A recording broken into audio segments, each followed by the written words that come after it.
Tema današnjega predavanja je kiparstvo in sicer figura, podoba smrti in kip v sodobnosti. Precej široka tema, ki pa je po mojem indikativna za nekatere spremembe, ki se vršijo na področju kiparstva danes.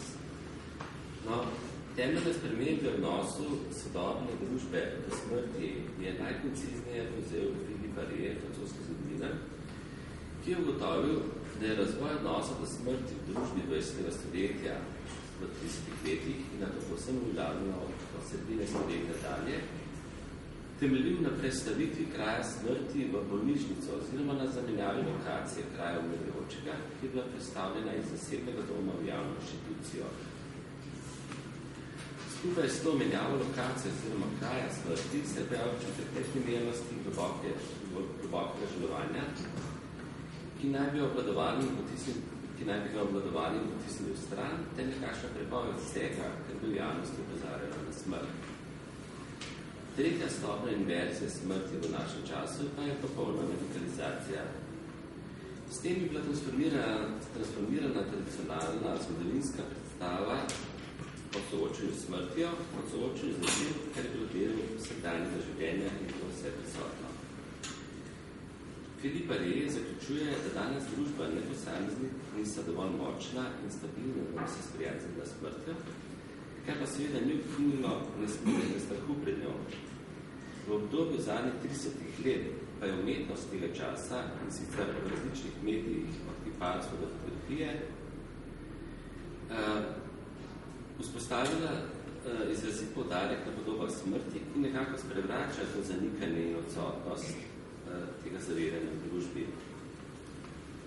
Denimo podoba ležečega mrtvega telesa, trupla na mrtviškem odru ali na smrtni posteli, podanega v trenutku po koncu življenja in z vidnimi znaki smrti, je prisotna z dokaj številnimi primeri v opusih sodobnih umetnikov. Gre za podobe, skulpture ali instalacije, pri katerih je očitno hotenje, da bi umetniki dali svoj zavezujoč komentar ali interpretacijo sodobne tabuizacije smrti, ki je izrinjena iz zavesti o koncu, ter je nekako le še del klinične distancirane izkušnje.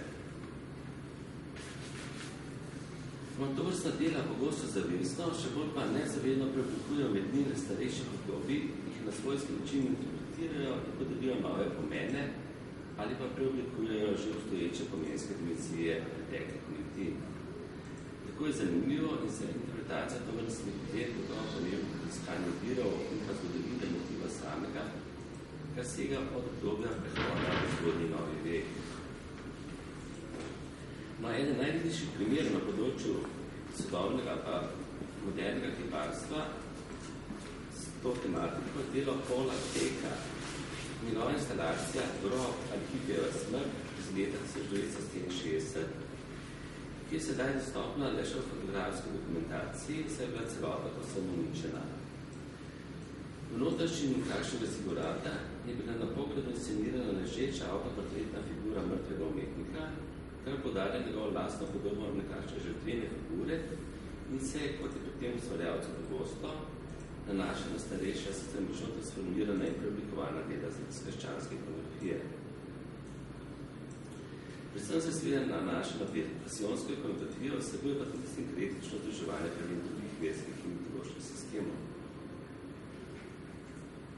No, tovrstna dela, ki se hoteno nanaša na zgodovino in na umetnost preteklosti, nas neposredno napreduje na primerjalnost s starejšimi obdobji. Primerjave, ki nam podajo uvid v transformacijo skledajo iz zaporeda podobno mrtve osebe na smrtni posteli, lahko začnemo z obdobjem renesanse in s delom Andreja Mantenja, oblikovanja mrtvega Kristusa, s sliko nastalo okoli leta 1480, ki sedaj tudi poteka Librera v Milanu. Na tej sliki Kristusovo truplo podano močno perspektivično vprašavi, truplo pa oblikuje dejanja s preslikom Marija, in podana pa je tudi fragmentarna podoba še eno osebe, verjetno Marija Magdalene. Slika je bila najverjetneje namenjena za svetih pobožnosti in je bila v umetniku lasti do konca njegovega življenja. Vsekakor je začinil primer close-upa mrtvega Kristusovega telesa v inscenaciji, ki podarja možnost čaščenja in meditacije gledalca te podobe. No, stoletja kasneje je podobno truplo mrtvega Kristusa insceniral Edouard Manet na sliki Mrtvi Kristus z angeloma iz leta 1864. Slika sedaj v Metropolitanskem muzeju v New Yorku, kjer je očitno tudi transformirana ta poznogovodska in renesančna ikonografija motiva angelske peta, pri katerem so truplo držijo angeli. Vsekakor pa je tudi razvidno, da je slika iz dobe zgodnega modernizma posem neodlepšen, lahko rečemo, neizprosten pogled na mrtvo truplo. Drastika neidealiziranega Kristovega telesa, zanikanje vzvišene retorike in naturalistični ton, ki ga je manjer nadahnil te sicer stari temi, je nekega pisca v časopisu La Vie Parisienne napeljal k zlobni sarkastični primeravi, s katero gledalce pozval k ogledu manjeve slike na pariškem sinomu leta 1864. Citiram, nikar ne zamlite manjevega Kristusa ali slike v Bogu rodar privečeni z premogovnika in slikanega zrnana. Posvetna atmosfera prizora in desakraliziran slog te slike je tudi brez sicer običajne retorike vživeti v sveto osebo, ker nas brez dvoma vodi v samo jedro manejevega osebnega sloga, pri katerem je distancirani realistični pristop posem inovativen nov prispevek v razvoju slikarstva v tem času.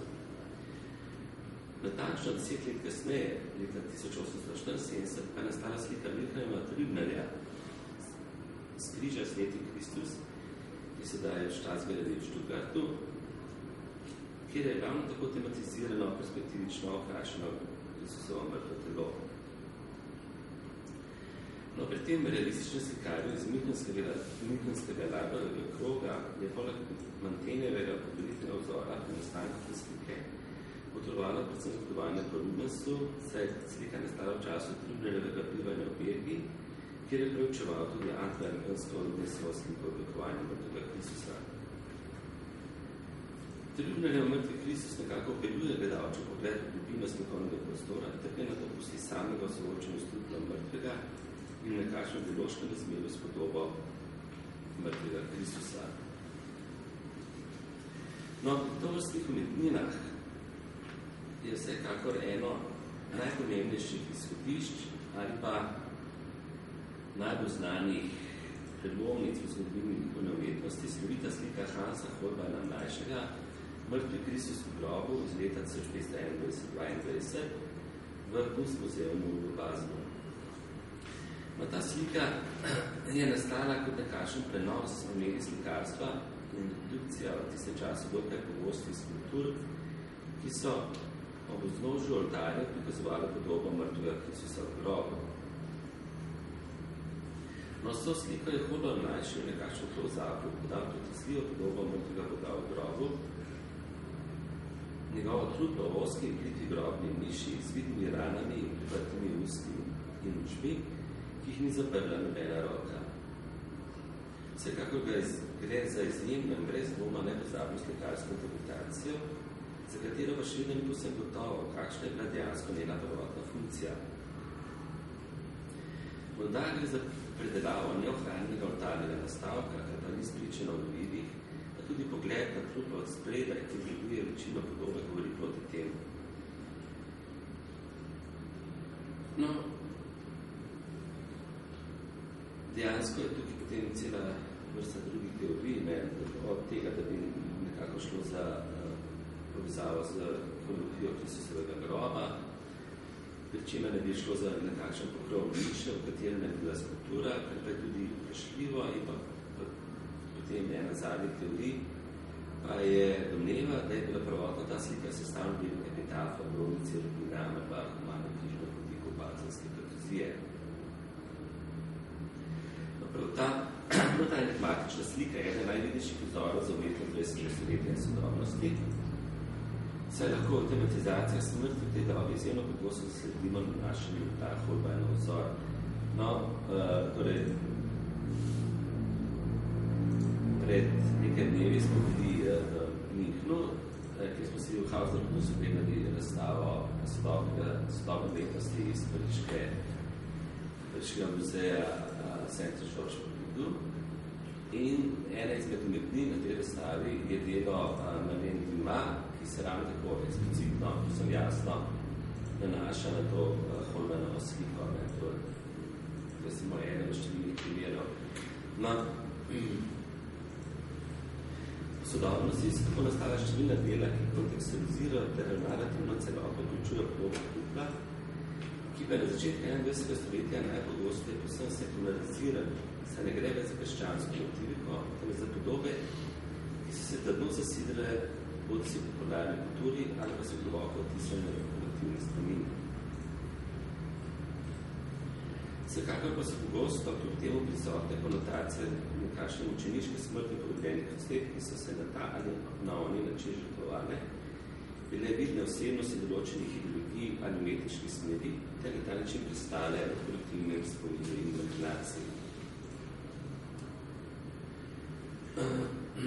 Znotraj tega so zasedene mesta nekakšnih ikoničnih figur likov, katerih operatična osebna življenjska pot poslanstva in žrtvovanja za specifične ideološke, umetnostne ali politične cilje jih je naredila za nekakšne moderne času prilagojene učeniške podobe.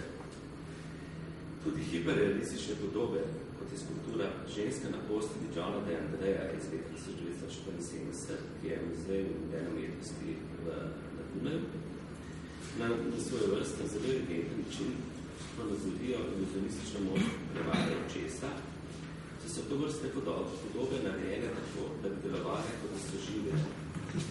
Umetnik sam je zapisal, da hoče ustvariti tako resnične figure, da se zdi, da dihajo. V tem hotenju in postvoriti pripiška živemu človeku, torej umetnikova želja, da bi ustvaril skoraj živo bitje, je zagotovo možno zbrati tako imenovani Pygmalionov efekt, ki je kot je zapisal Viktor Stojčita, vključena tako magija transformacije skulpture v živo bitje, kot tudi umetniška tehnika, s katero je vzpostavljen simulakrum kot transgresivna umetniška storitev.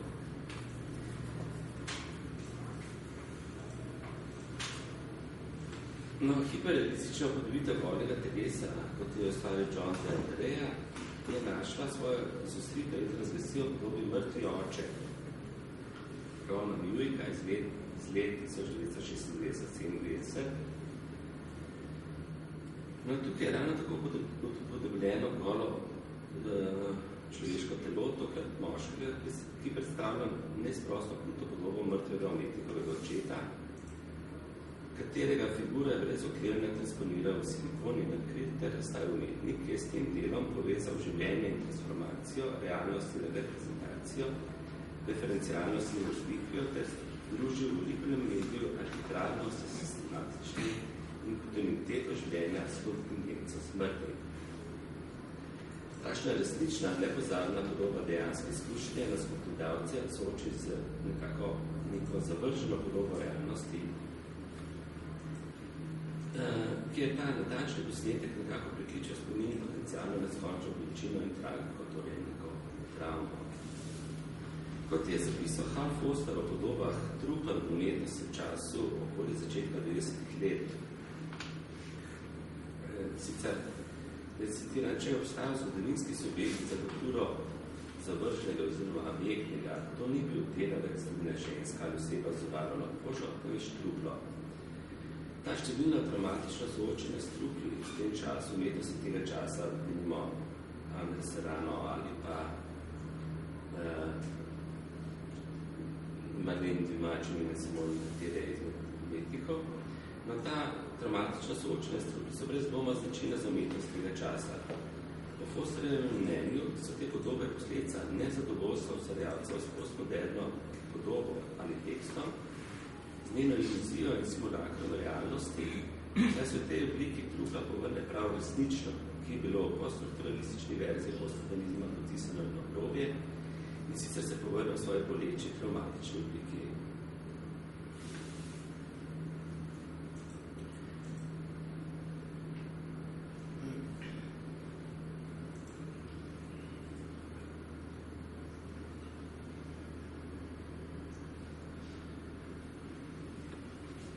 Tematizacija minljivosti in smrti umetnika ali kakšne druge znane osebnosti, kjer je ponazorjen tako propad izginevanja telesa kot tudi aura, ki se širi okoli podobe mrtvega, pa nas pregovori tudi o odnosu do smrti v sodobni družbi in še zlasti v množični kulturi.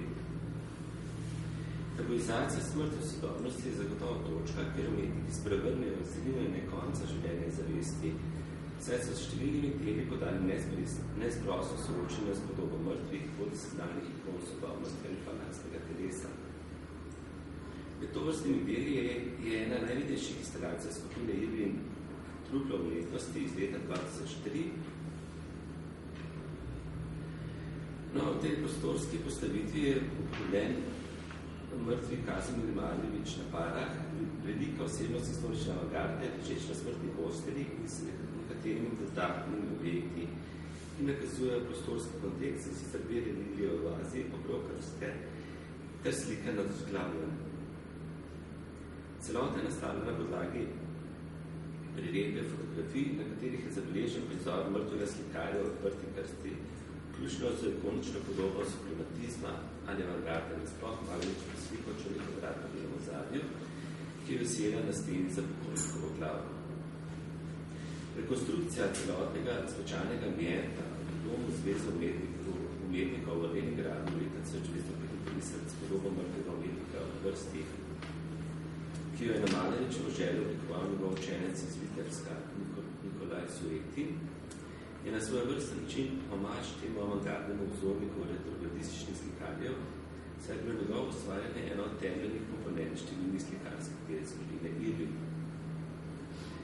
Hkrati pa nekakšen povratek traumatične izrinjene podobe avantgardnega umetnika, čigar radikalne ideje so brez dvoma zaznamovane umetnost 20. stoletja, a je bila njegova temeljna miselna struktura tudi potvorjena in pred manipulacijo. Ta Maljevičev poslednji umetniški projekt, kot so Irvin opisali podobo mrtvega protagonista ruske avantgarde v krsti, oziroma kot svojo vrstno poslednjo instalacijo, je na ta način povzeto ponovitvena apropriacija skoraj 70 let po umetnikovi smrti, torej v času, ko je njegov opus zagotovo postal eden najpredočljivejših in najznačilnejših umetniških komentarjev ključnih predomnic in transformacij, ki jih je svoj prinesel do stoletje. Za Irvine je bila ta, ko so sami zapisali, ta samo inscenacija mrtvega slikarja, kot se pisal Povod Vodonik, morda njegova zadnja razstava. Poleg tega pa je v njihovem videnju prav Maljevič ta, ki je v resnici koncipiral instalacijo, kateri del je bilo njegovo truplo. V osnovi je šlo torej za svoj vrstno tablo Vivant, pri katerem je bila inscenirana, distancirana, zvišena in častitljiva figura velikega umetnika, ki pa ni bil več živ, temveč je šlo za truplo v živeči sliki. Ta Maljevičev prvotni tablo Vivant, povekovečen na fotografijah, je v delu skupine Irvin postal sredstvo za ponovitev, povratno živo sliko s podobo mrtvega glavnega protagonista, ki je nekakšna tretja stopenska podoba, pojeta v inscenaciji podobe mrtvega umetnikovega telesa.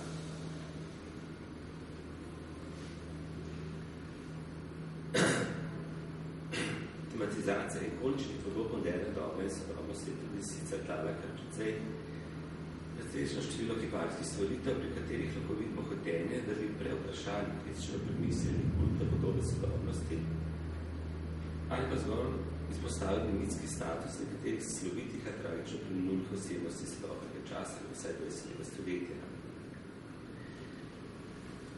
Skulptura Čejeva smrt iz leta 2000 delo Genina Trka, kjer je podoba mrtvega revolucionarja samoidentifikacijska kontekstualizacija podobe na znani fotografiji, ponuja gledalcu nekakšno nelagodno soočenje z ikonično podobo Čejeve Guevare, ki je že zdavno postala tudi del popularne kulture in posameznikovega imidža.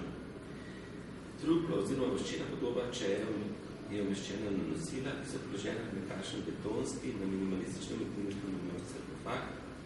Celota je pa zasnovana na dokumentarni fotografiji iz leta 1967,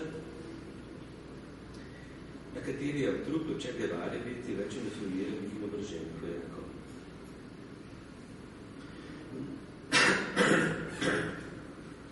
Vendar pa je kipar Genina Trk ustvaril podobo samega sebe na mestu mrtvega revolucionarja, saj ima skulptura njegove avtoportretne obrazne poteze, ter na ta način izpostavil tudi svojo identifikacijo za ikono revolucionarnega duha do polovice prejšnjega stoletja. Predvsem je tukaj na delu slika raba apropriacije podobe znane osebe, ki je trdna sestavljena množične kulture, s to vsem znano podobo, pa ki par na svoj vrstni način sprevrne koncept identitete posameznika, se razkrije kot fragmentirano in raznoliko. V dobi medijev, v kateri živimo, so namreč obrazi neprestano predmet konzumirana in kot je zapisal Hans Belting, bi lahko trdili, da so medijski obrazi izpodrinili naravni obraz. Po njegovem mnenju, medijski obrazi so dejansko rabljeni kot maske, zabeležene s kamero in prenesene na ekran.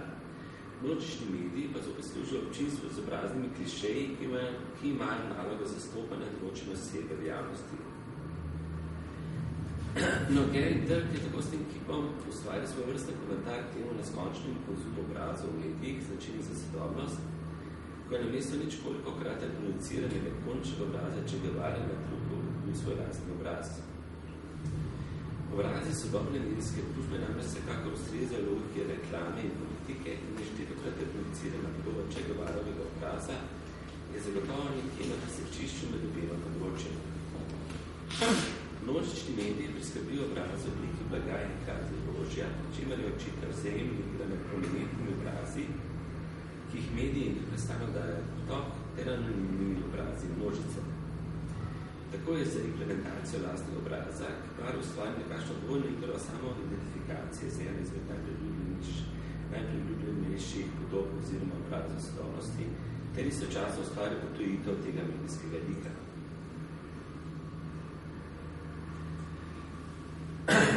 No, Mauricio Catalan pa je z letnico 2004 datiral svojo skulpturo Zdaj, ki kaže mrtvega predsednika Johna F. Kennedyja na smrti posli in je verjetno nastala kot odziv oziroma neposredno nasledstvo eno leto starejše instalacije pomilove kosti so primerili.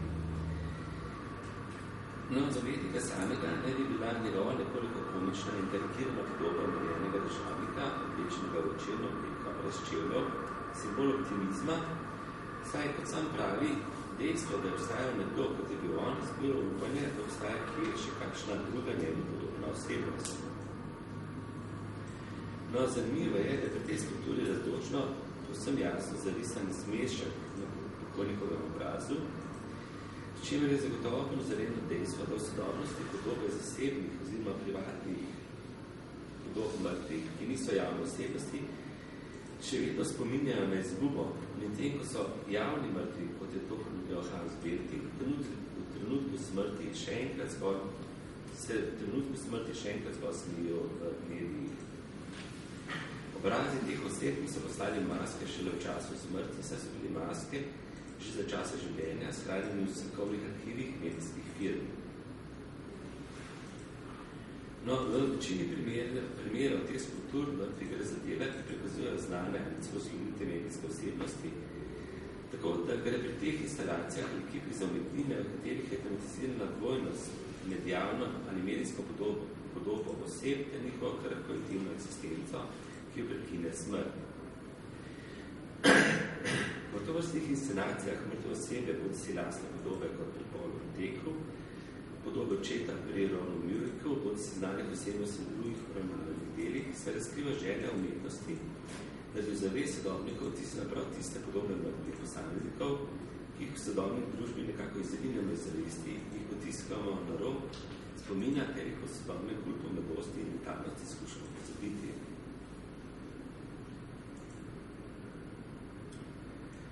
No,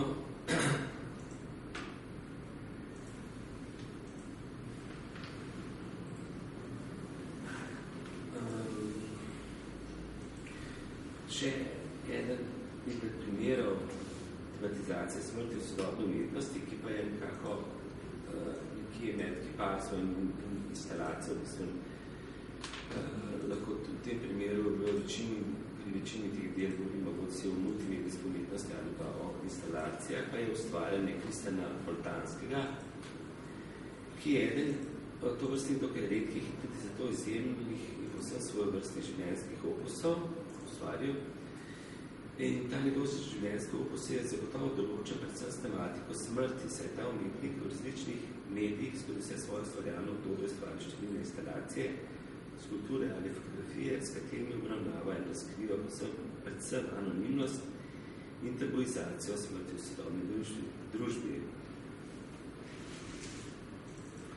Ta melahorična minljivosti zavezana umetnost Maltanskega se glede na mediji orientira nekako na presečišče med kiparstvo, instalacijo in fotografijo, tako da je njegove prostorske postavitve zelo težko enostavno definirati glede na mediji. Ena izmed zgodnejših instalacij tega umetnika z naslovom Sence je bila prvič predstavljena v neki zasebni galeriji v Rotterdamu leta 1984, nato pa je bila na ogled med drugim tudi leta 1985 na novem pariškem bienalu v Parizu, sedaj pa je razstavljena v Inštitutu za sodobno umetnost v Nagori na Japonskem. No, izvirnost in večplastnost tega dela je razvita iz njegovega očitnega nanašanja na izjemno razvejeno in z variacijami bogato motiviko mrtvaškega plesa, izvedajočega iz pozno-srednjeveške družbe, ki je v interpretaciji Maltanskega podobil subtilno podobo igre ali plesa senc, ki smrtijo v krogu in asocirajo ples smrti s predstavniki stanov, kot je to v številnih mrtvaških plesih od 15. stoletja dalje. Igra svetlobe in senc, kot je izvede ta instalacija, lahko tudi ples duš od mrtvih ostalih oseb, pa je tudi ena od pomenskih dimenzij mrtvaškega plesa. Na tej instalaciji so telesa obojenih od mrtvih dematerializirana, saj se na stenah zarisujejo samo še sence nekaj živih teles. No, druga pomenska povezava, ki prinaša se seboj ta instalacija, je nanašanje na zelo znano metaforo oseb v podzemljski jami opisano Platonu in državi, kjer so koncepti vadljive iluzije in realnosti ponazarjeni s sencami. Teatr senc, ki se vrši v podzemni votlini, je metafora, s katero je Platon ponazoril značaj iluzije sekundarnega sveta, ki je oddaljen od resnice. Obsodba iluzije, kakršno predstavljajo sence podob, je naslovljena na ljudi, ki jim sledijo in vanje zrejo, namesto da bi se usmerili k resnici v luči sonca. Ta igra iluzije, ki jo podvaja igra senc v instalaciji Maltanskega, podeljena še igri življenja in smrti, ki ponazarjajo drobne personifikacije podobah posnjakov, kar povezuje vtis iluzije senc, ki so prežeti s personifikacijami smrti.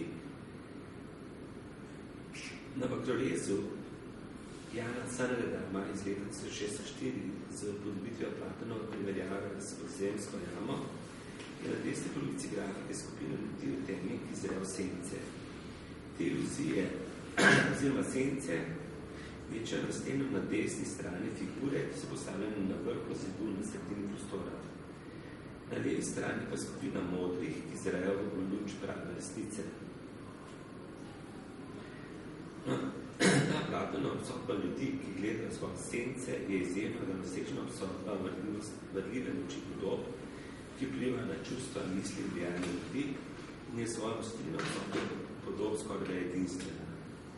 Njegovo zavračanje se nanaša predvsem na vse tiste podobe, ki se posnemane podvajajo resnični svet s ciljem, da bi se same postavili na njegovo mesto in ga zavzeli.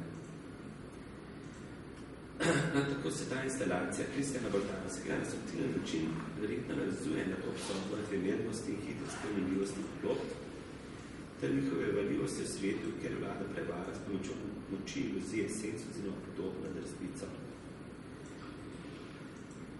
Sence na stenah inscenirajo nekakšen mrtvaški ples življenja, v katerem je slepota za resnico ključno dejstvo naše eksistence, saj vladajo sence ali bolje rečeno zgolj podobe.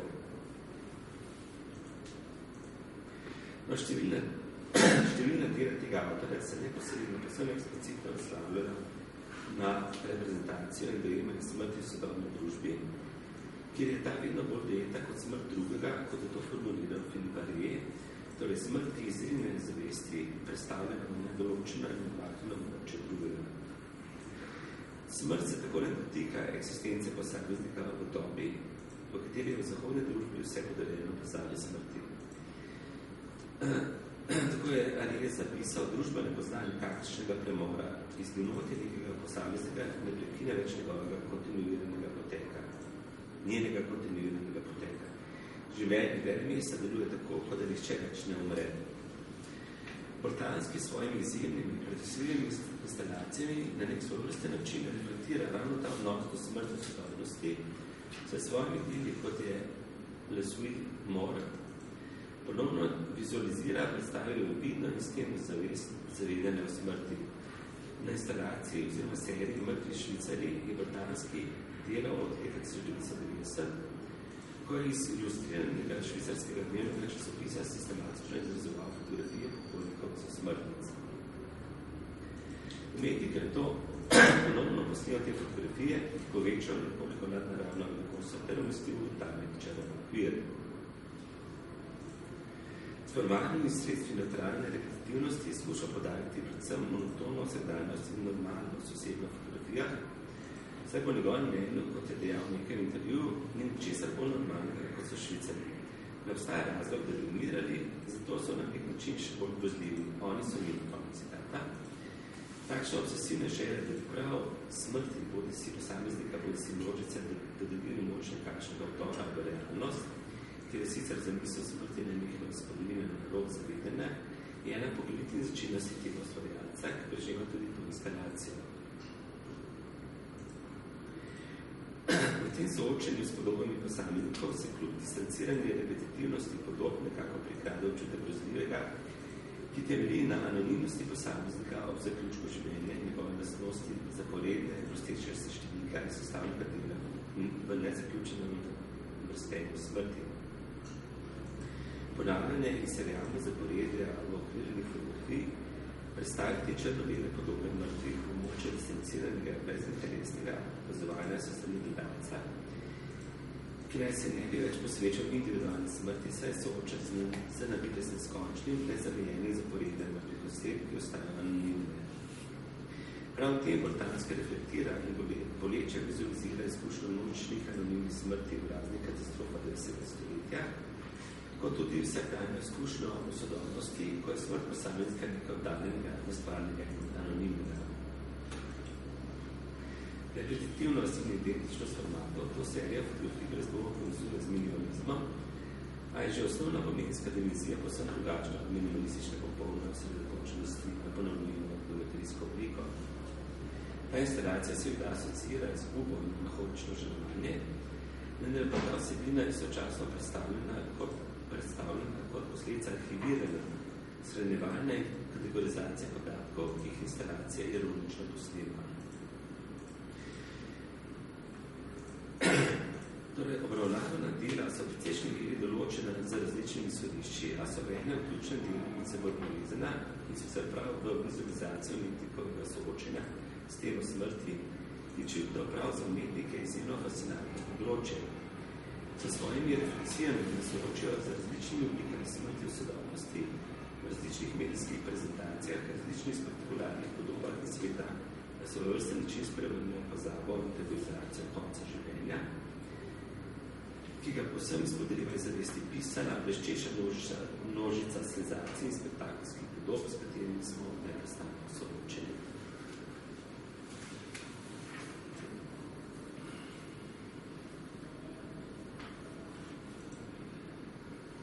Še kakšno vprašanje?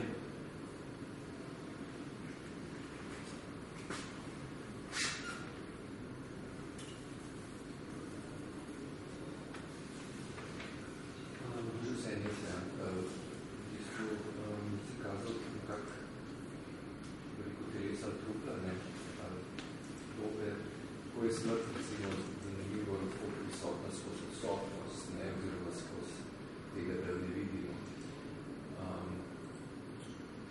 Ne vem, mislim, moja tako, da ne bom zdaj kakšne privatne izkušnje, ampak privatne izkušnje za to, da sem bil v parih teh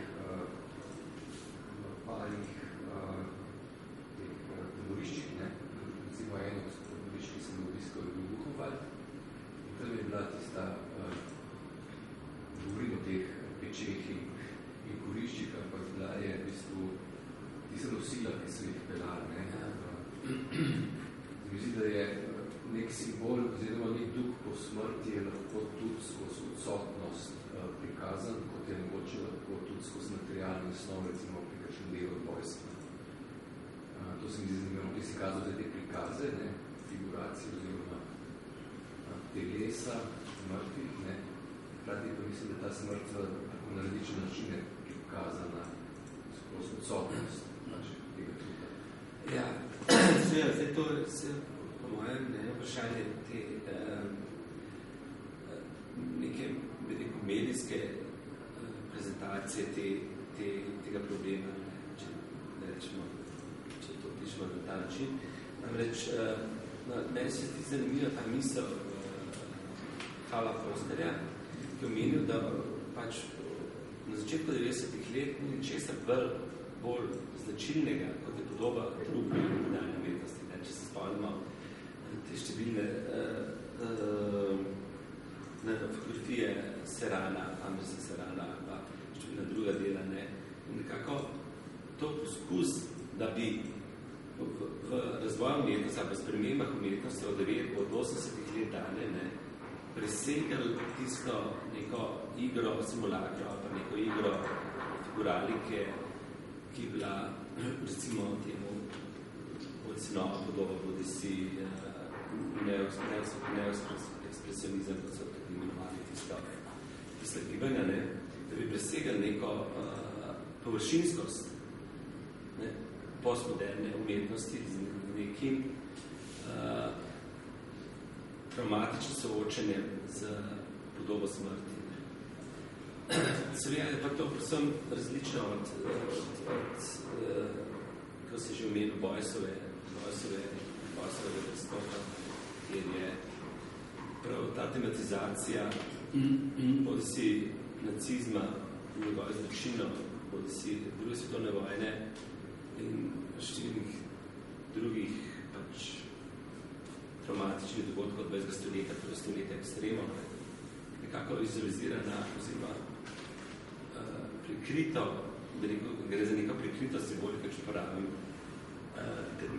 Panovskega, ne, v sprotju z temi deli, ki smo jih sedaj ki eksplicitno izpostavlja podobo tega telesa, pa podobo mrtvih.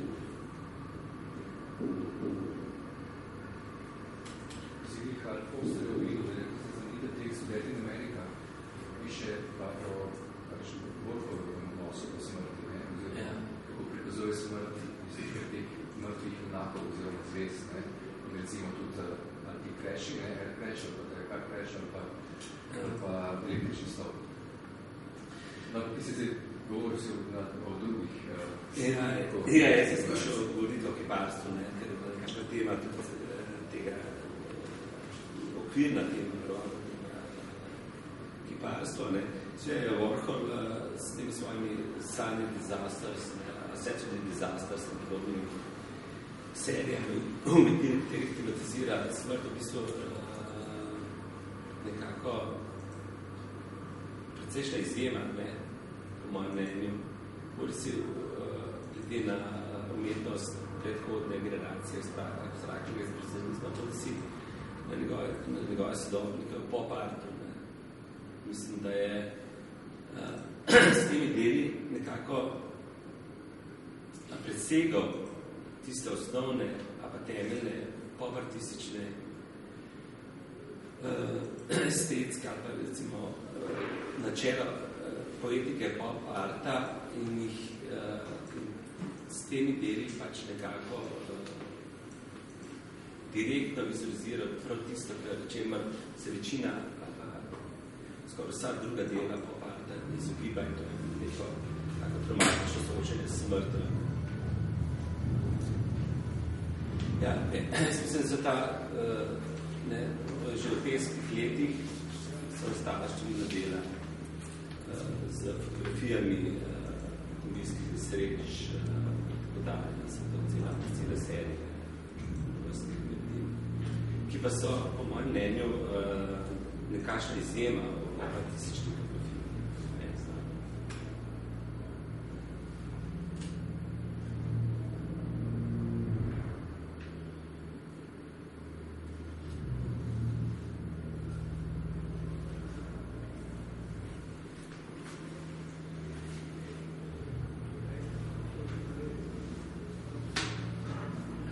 vprašanje. Če bi jaz zaključil, hvala za pozornost. Upam, da bo nekaj zanimivih podarkov častovnega kiparstva in še enkrat hvala za obisk.